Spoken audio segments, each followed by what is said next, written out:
Hi అమ్మ, ఎలా ఉన్నారు? రండి, దెబ్బ రొట్టి చేద్దాం. చాలామంది చాలా ప్రాంతాల్లో రకరకాలుగా చేసుకుంటూ ఉంటారు. వెన్నపూస వేసి చేసుకుంటారు, నెయ్యితో చేసుకుంటారు. నేను నూనె వేసి చేశాను. నేను ఎలా చేశానో ఒకసారి చూసేయండి. కొత్త బియ్యంతో దెబ్బ రొట్టి చేసుకుందామా? 1 గ్లాసు మినపప్పుకి 2 గ్లాసులు కొత్త బియ్యం తీసుకుందాం. 4 అవర్స్ నానపెడదాం. మినప్పిండి చూడండి, ఇలా మెత్తగా రుబ్బండి. 4 గంటలు నానబెట్టుకున్న బియ్యాన్ని, పప్పుని ఇలా విడివిడిగా రుబ్బుకోండి. బరకగా పల్స్లో పెట్టి రుబ్బండి. రెండింటిని కలిపేయండి. సరిపడినంత ఉప్పు వేసుకోండి. ఒకసారి ఇలా అనండి. ఒక్క 10 నిమిషాలు ఇలా ఉంచేద్దాం. తగినంత నూనె, కొంచెం ఎక్కువే పడుతుంది, నూనె వేసుకోండి. దెబ్బ రొట్టి కదా, అందుకని. చూడండి ఎలా ఉంది. దోసల పిండి కన్నా కొంచెం గట్టిగా ఉంది, ఇడ్లీ పిండిలాగా. దెబ్బ రొట్టె అంటే లావుగానే ఉంటుంది. మీకు ఎవరికైనా ఇష్టమైతే చిన్న చిన్నవి కూడా వేసుకోవచ్చు. కానీ నాకు తెలిసినంత వరకు ఇది పాతకాలం నాటి మా నాయనమ్మ వేసేవారు.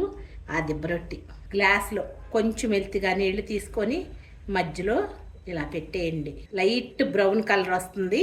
సిమ్ మీద పెట్టేసేయండి. ఒక 25 మినిట్స్ తర్వాత మనం తిరగేసుకోవచ్చు. మూత కనుక ఇలా పెట్టేసామనంటే నీట్గా బ్రౌన్ కలర్లో వచ్చేస్తుంది దెబ్బ రొట్టి ఒకవైపు. తర్వాత మళ్ళీ రెండో వైపు తిప్పుకుందాం. ఒకవైపు కాలటానికి 25 నిమిషాలు పట్టింది. అంటే రొట్టి సైజుని బట్టి ఉంటుంది. ఈ గ్లాస్ తీసేస్తున్నాను. ఒకసారి తిప్పేద్దాము. గరిటతో ఇట్లా అంటే బాండీకి ఆనుకొని మంచి కలర్ వస్తుంది. అంతా కూడా వేసిన నూనె సరిపోతుంది 2 వైపులకి. ఎవరికైనా తక్కువ అయితే కనుక మళ్ళీ ఇంకొక కొంచెం వేసుకోవచ్చు. వేసాం కదా, ఇప్పుడు గ్లాస్ ఇట్లా పెట్టేసి, సో ఒకవైపున 25 మినిట్స్ పట్టింది కదా, 10 నుంచి 15 మినిట్స్ సరిపోతుంది. ఇంకొక రెండో వైపు సిమ్ మీదే పెట్టండి. ఒకసారి చూద్దాము.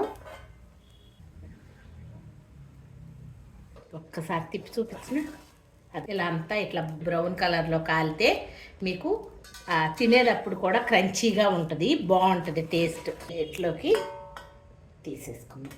ఇంతేనమ్మా, సింపుల్గా దెబ్బ రొట్టి. పాత వంటకం. సెట్లు ఉంటే సెట్లో వేసేవాళ్ళు, పెద్ద పెద్ద కుండల్లో వేసేసి కింద పైన బాదమాకులు వేసి నుప్పులేసి పెట్టేసేవాళ్ళు అనమాట. కొంచెం నూనె వేసి. ఎలా ఉంది? నచ్చిందా మరి మీకు?